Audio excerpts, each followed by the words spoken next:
After 3 years of persistence, finally, we can witness the day this little boy overcomes his own fear.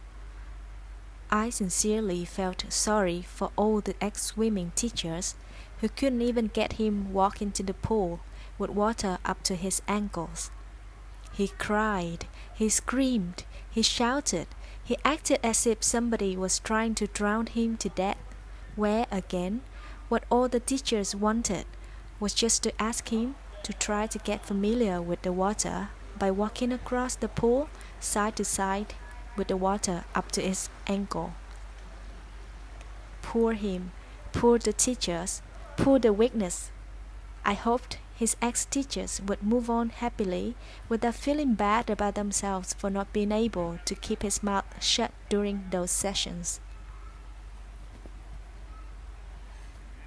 Witnessing him fight with his fear so hardly reminds me of my own, and more than anyone, I understand that.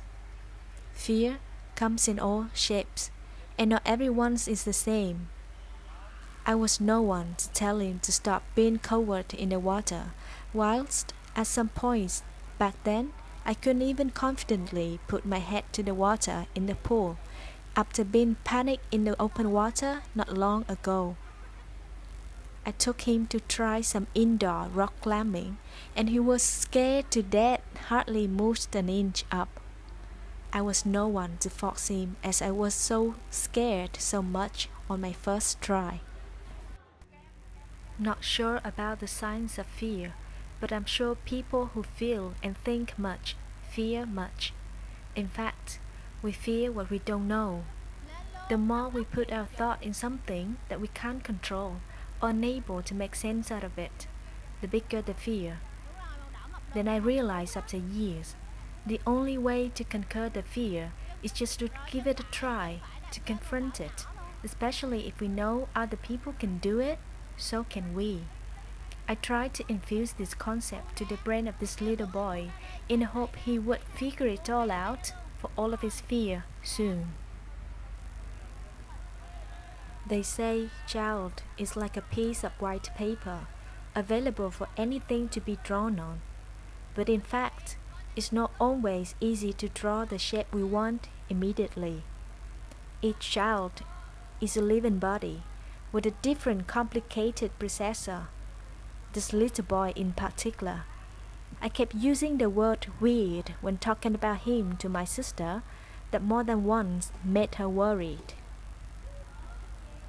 When other babies at his age started to crawl, he was only barely able to sit. When those already walked, he just crawled. When those started to speak, we never heard him say a word, just cry out loud and get mad as he couldn't get everyone else understand him. And here comes the terrible aunt, who always consoles his mom to enroll him in several classes, starting from crawling class, walking class, to swimming, and many more other activities. As time goes by, the first time seeing him being very much comfortable in the water makes me feel like crying. Yes, he did it. He overcame his biggest own fear. He now can confidently play in the water without any support or even in need of goggles, which is in fact what I cannot do still. In his eyes, I still stand as an idol in terms of swimming, and this trophy I'm holding is due to the fact that I can free dive a little bit in the ocean, which is for sure he'll catch up with me soon on this. Today, we are glad that we haven't given up on drawing hard but beautiful outlines on this white paper. We believe this shapes a solid base for him to continue drawing bright pictures on his own life later on.